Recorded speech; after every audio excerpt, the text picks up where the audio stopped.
এখন শুনবেন সংবাদ শিরোনাম। রাতে রাজধানীতে অগ্নিসংযোগ ককটেল বিস্ফোরণ, ময়মনসিংহে দগ্ধ হয়ে বাস শ্রমিকের মৃত্যু। 13ই নভেম্বর ঘিরে ট্রাইব্যুনালে নিরাপত্তা জোরদার।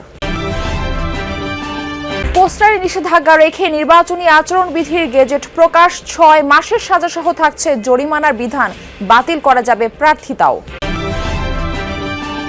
চলতি মাসেই জানিয়ে দেওয়া হবে বিএনপির অবশিষ্ট 63 প্রার্থীর নাম। আসন সমঝোতা ঝুলে যাওয়ায় এই সিদ্ধান্ত ঘোষণা, কয়েকটিতে পরিবর্তনের আভাস। নয়াদিল্লির গাড়ি বিস্ফোরণকে আত্মঘাতী হামলা বলছে পুলিশ। সন্দেহভাজন হামলাকারী ডাক্তার উমরের বাড়ি জম্মু কাশ্মীরের পুলওয়ামায়। আসসালামু আলাইকুম। এতক্ষণ দেখছিলেন সংবাদ শিরোনাম, এখন দেখবেন বিস্তারিত। 13ই নভেম্বর শেখ হাসিনার মামলার রায়ের দিন নির্ধারণ ঘিরে সম্ভাব্য নাশকতা এড়াতে আন্তর্জাতিক অপরাধ ট্রাইব্যুনাল জাতীয় ঈদগাহ মাঠে নিরাপত্তা জোরদার করেছে আইন শৃঙ্খলা বাহিনী। মঙ্গলবার সকাল থেকেই ট্রাইব্যুনাল ও ঈদগাহ মাঠের প্রবেশ মুখে কঠোর অবস্থানে থাকতে দেখা যায় আইন শৃঙ্খলা বাহিনীকে। এর আগে সোমবার supreme court, tribunal, attorney general কার্যালয়, বার ভবনের নিরাপত্তার স্বার্থে জাতীয় ঈদগাহ মাঠে বহিরাগতদের প্রবেশে নিষেধাজ্ঞা দেয় সুপ্রিম কোর্ট প্রশাসন। পুলিশ বলছে, শেখ হাসিনার মামলার রায় ঘিরে গেল কয়েকদিন ধরেই রাজধানীতে নাশকতা ছড়াচ্ছে আওয়ামী লীগের নেতাকর্মীরা। 13ই নভেম্বর ডাকা হয়েছে হরতালও।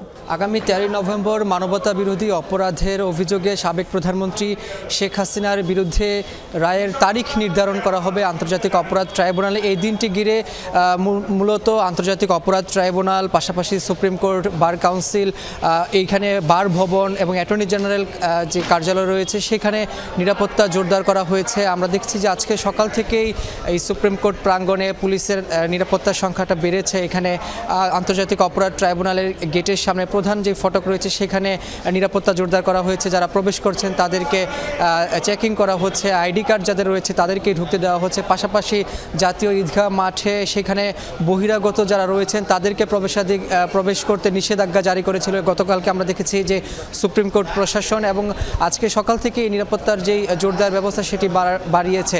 এখানে বলা হয়েছে যে গতকালকে আমরা দেখেছি সুপ্রিম কোর্ট প্রশাসন থেকে বলা হয়েছে যে দেশের সর্বোচ্চ আদালতে কয়েক লাখ গুরুত্বপূর্ণ মামলার যে নথিপত্র সেটি রয়েছে, যার কারণে এই জায়গাতে 13ই নভেম্বর ঘিরে যাতে কোনো নাশকতা তৈরি না হয় বা নাশকতার কোনো ছক আঁকতে না পারে, সেই কারণে তারা আইন শৃঙ্খলা রক্ষাকারী বাহিনীকে নির্দেশ দিয়েছিলেন যে যেভাবেই হোক এখানে এই নিরাপত্তা জোরদার করা হবে।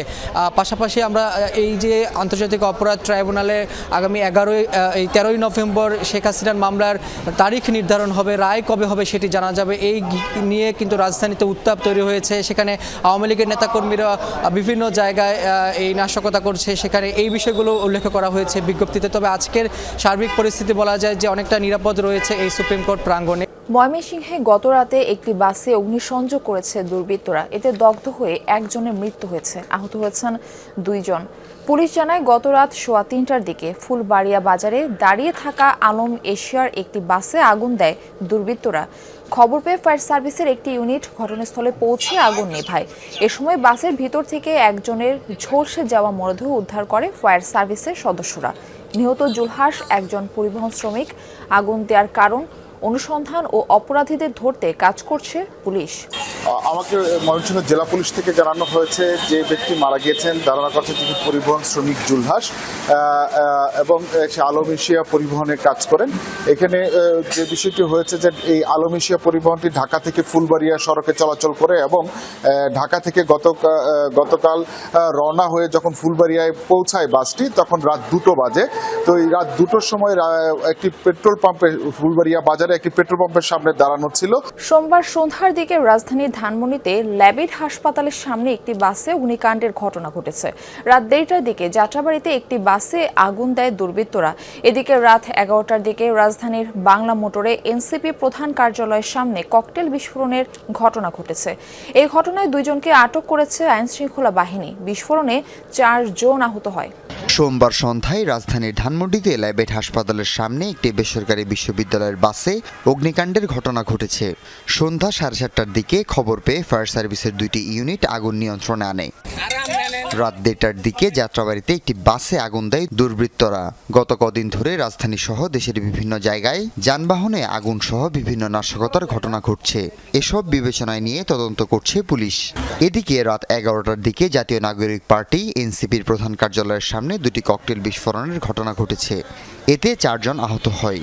পালানোর সময় 2 জন সন্দেহভাজনকে ধরেছে এনসিপি নেতাকর্মীরা। সংসদ নির্বাচনের প্রচারণায় পোস্টারে নিষেধাজ্ঞা রেখেই দল ও প্রার্থীর আচরণবিধির গেজেট প্রকাশ করেছে ইসি। একমঞ্চে ইশতেহার ঘোষণা ও আচরণবিধি মানতে প্রার্থী ও দলের অঙ্গীকারনামা দেওয়ার নির্দেশনা থাকছে এবার। সোমবার রাতে ত্রয়োদশ জাতীয় নির্বাচনকে সামনে রেখে রাজনৈতিক দল ও প্রার্থীর আচরণ বিধিমালা 2025 জারি করেছে নির্বাচন কমিশন। সোশ্যাল মিডিয়ায় ভোটের প্রচারে কড়াকড়ি আরোপ, অসৎ উদ্দেশ্যে এআই ব্যবহারে মানা, পোস্টার ও ড্রোন ব্যবহারে নিষেধাজ্ঞা সহ আসন প্রতি 20টির বেশি বিলবোর্ডে নিষেধাজ্ঞা থাকছে বিধিতে।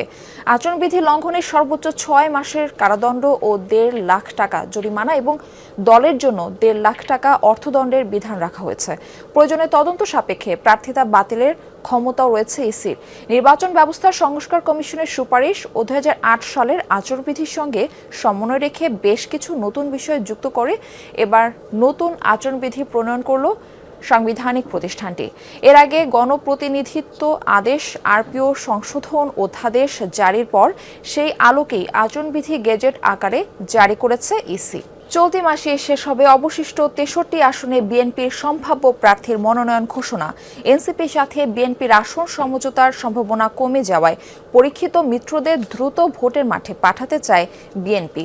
এছাড়া ঘোষিত 237 আসনের কয়েকটিতে প্রার্থী পরিবর্তনের আভাস দিয়েছেন বিএনপির নীতি নির্ধারকরা। বলছেন, ক্ষোভ ও অসন্তোষ দমনে বঞ্চিতদের সাথে ফের আলোচনা করবেন শীর্ষ নেতারা। তবুও কেউ জননিরাপত্তা বিঘ্নিত করলে সরকারকে কঠোর হওয়ার অনুরোধ করেছে বিএনপি। ধান খেতে দাঁড়িয়ে আম্পায়ারের ভূমিকায় রিভিউ আবেদনকারী ব্যক্তির নাম আলাল উদ্দিন আলাল। ফেনী জেলা বিএনপির এই সদস্য সচিব মনোনয়ন বঞ্চিত হয়ে অভিনবেই প্রতিবাদ করেন। আমার বাড়ির কাজের ছেলেটা পর্যন্ত জেলে গিয়েছে। আমার এই অফিসটা 5 বার ভেঙেছে, 7 বার আমি শারীরিকভাবে অ্যাসল্ট হয়েছি। দল এটা রিভিউ করবে, এটা আমার দৃঢ় বিশ্বাস। যদিও এমন বুদ্ধিদীপ্ত প্রতিবাদ দেখা যায়নি আর কোথাও, বরং হামলা বিক্ষোভে গত কয়েকদিন উত্তপ্ত অন্তত 10টি জেলা। কিন্তু কেন এমন ক্ষুব্ধ প্রতিক্রিয়া? বিএনপি প্রতিষ্ঠা করেছে, তাকে নমিনেশন না দিয়ে যদি অন্য কাউকে নমিনেশন দেয় তাহলে তো এলাকার লোক ক্ষুব্ধ হবেই। পরিচিত লোক না পালি নতুন লোক পালি তো বিপদ হবে। দিল্লিতে আত্মঘাতী গাড়ি বিস্ফোরণের ঘটনায় সন্দেহভাজনের ছবি ও পরিচয় প্রকাশ করা হয়েছে। তিনি জম্মু কাশ্মীরের পুলওয়ামার বাসিন্দা ডাক্তার ওমর মোহাম্মদ। বিস্ফোরিত হুন্দাই গাড়িটি তারই ছিল বলে নিশ্চিত করেছে পুলিশ। বিস্ফোরণের আগ মুহূর্তের বেশ কয়েকটি সিসিটিভি ফুটেজও প্রকাশ করেছে। গাড়িটি 3 ঘন্টার মতো পার্ক করা ছিল লালকেল্লা এলাকায়। এরপর সন্ধ্যা 6:30টার দিকে চলতে শুরু করে। 20 মিনিট পর ধীরে ধীরে থামে ট্রাফিক সিগন্যালে। কিছুক্ষণের মধ্যে বিস্ফোরিত হয় বিকট শব্দে। পুরো সময় গাড়িটিতে অবস্থান করছিলেন সন্দেহভাজন ওই চিকিৎসক। বিস্ফোরণের তীব্র দাহ্য অ্যামোনিয়াম নাইট্রেট জ্বালানি ব্যবহার করা হয়েছিল বলে জানিয়েছে সংশ্লিষ্ট সূত্রগুলো। ঘটনাস্থল থেকে সংগ্রহ করা হয়েছে আলামত।